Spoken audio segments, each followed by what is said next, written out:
Get ready, start planning.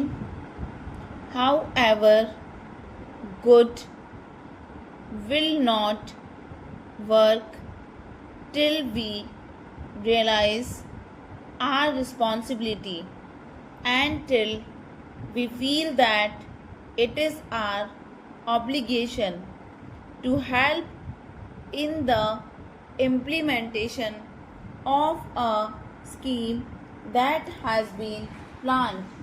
It is not the Congress organization alone, but there are other groups whose business it is to destroy everything that we do. Their main function is to find fault with everything we do, however good it may be.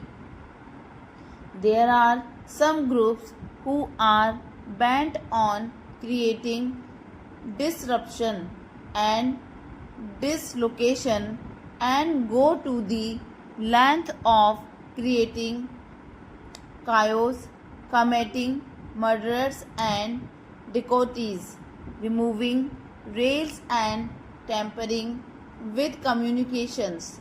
These are matters of great concern. On that account, considerable amount of strain has been placed on the ground. In spite of all that, we have to large extent restored order, and this has been appreciated by the people who come from outside. This is practically the only stable country in the whole of Asia, and it is one place where we can stem the tide of aggression and disorder. Many have expressed admiration for the work that has been done, but that work would not last unless we have enough food in the country to feed our people. Machinery will not solve the problem because millions of idle hands who have no work cannot find employment on machines. India's planning must necessarily differ from the planning of highly developed and industrialized countries. India is primarily agricultural country, and in a country as thickly populated as India is, idleness is the greatest disease. Gandhiji's planning was therefore of a different kind. It was difficult, but it is difficult to plan on a non-industrial basis also.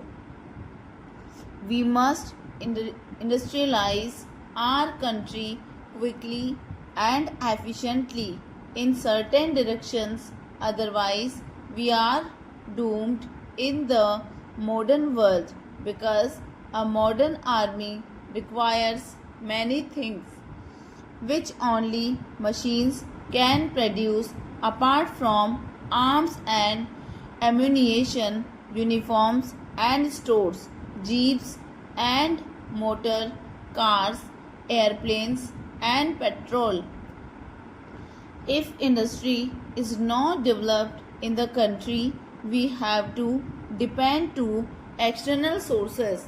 If the world succeeds in bringing about conditions in which no country requires an army, then the scheme of self-sufficiency in villages would be the ideal thing to work for. But that is not so. We have to plan both for industry, which is immediately necessary, for agriculture, which is of primary importance. Today, the most controversial question in the country, which has brought the government into trouble and made it unpopular it controls. This government has not